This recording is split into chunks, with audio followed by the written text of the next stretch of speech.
That's what I'm saying. When two people is in a relationship together and they really, put their needs on the table and they agree upon, certain things that they like or they want or they need, the other person can agree and accept and say, you know what? Yo, I would love to fill that role for you. You know what? That would even fulfill some of my own needs if I filled that emotional need for you. Would you want me to fill that need for you? Or you ask the other person be like, hey, I would love for you to fill this need. Or you might even just, have a need or an emotional, need or, some of your own well-being things that you already fulfill in your own self. Then you find a partner, or a partner comes along and they like, yo, I could fill that need for you if you want me to. You spending money to actually get this need filled, or you doing this and that. And then it's just like, yo, we agreed upon this covenant of our needs. And now it's like, yo, we're relying on each other to have our needs filled. And it's amazing because, like I said, when two people,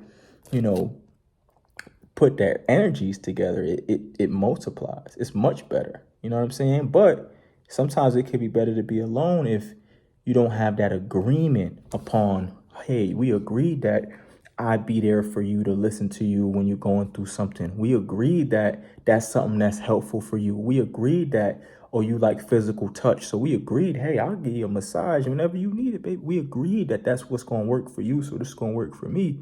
So it's like when I need you, you're going to be there for me and vice versa, right?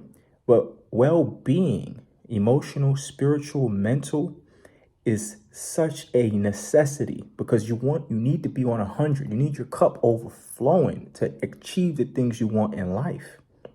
And when we're missing some of those things, first of all, you got to learn how to do it for yourself first.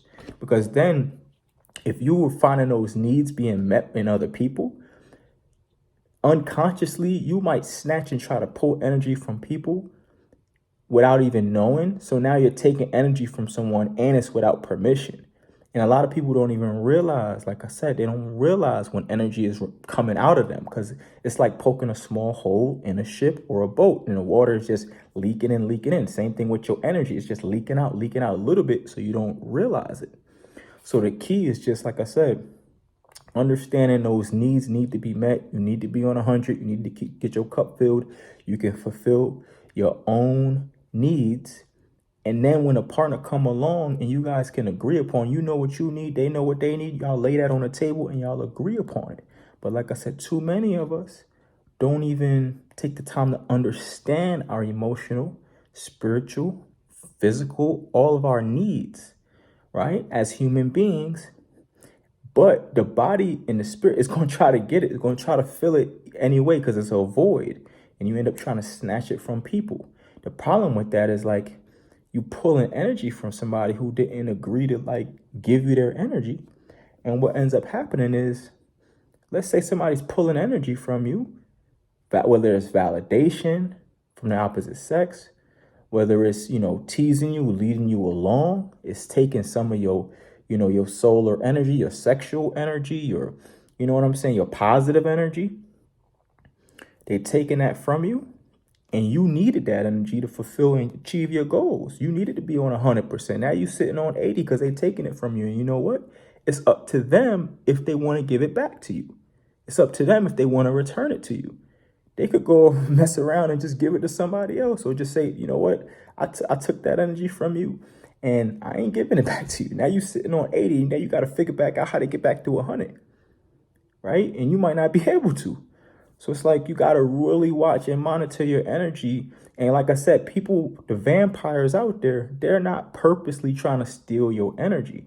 It's such an unconscious thing that we just do as humans to fill our needs. It's like being hungry. You're going to try to snatch whatever you can get because you're just hungry, right? So a lot of times spiritual and energy and, mental well-being, all of these things, man, it's like I said, people will pull on that from you when they're not getting their needs met. And once you realize what those needs are and how to meet those needs, you fulfill those needs and you'll feel when somebody's trying to pull you to make you fulfill those needs in them, asking you dumb questions like, oh, how do I look? Or oh, do you think I'm pretty? Like, come on, we not in no relationship. Why you trying to pull that from me? Like, go find that someplace else. Go look yourself in the mirror and tell yourself that you pretty, and don't be seeking validation from everybody else to try to say that, you know what I'm saying, that you pretty. Like, why are you trying to grab that from me? You know what I'm saying? Those are some of the things that, people end up doing and trying to pull from you. It's like, it's not fair. You know what I'm saying? Because you go around and being like, yeah, you look amazing today. And they go run and take that. And then, you know what I'm saying? Then they don't say nothing back to you. You know what I'm saying? And that leads into like narcissistic behavior. Like narcissists, the great thing about it, narcissists don't know they're narcissists. Like, thankfully, there's a lot more people talking about the topic. So then you lay out the characteristics, and then more people can be aware and be like, wait, hold on.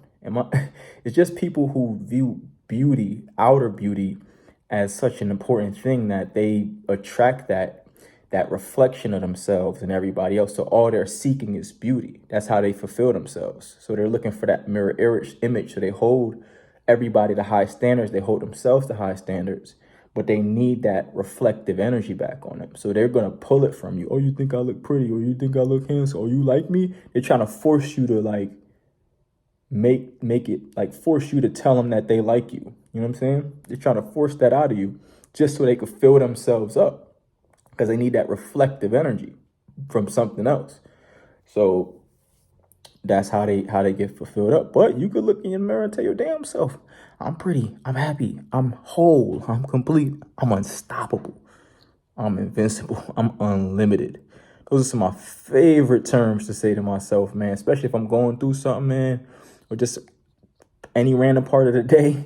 Saying I'm unlimited, I could feel like the blood flowing through my veins when I say stuff like I'm unstoppable, I'm unbeatable.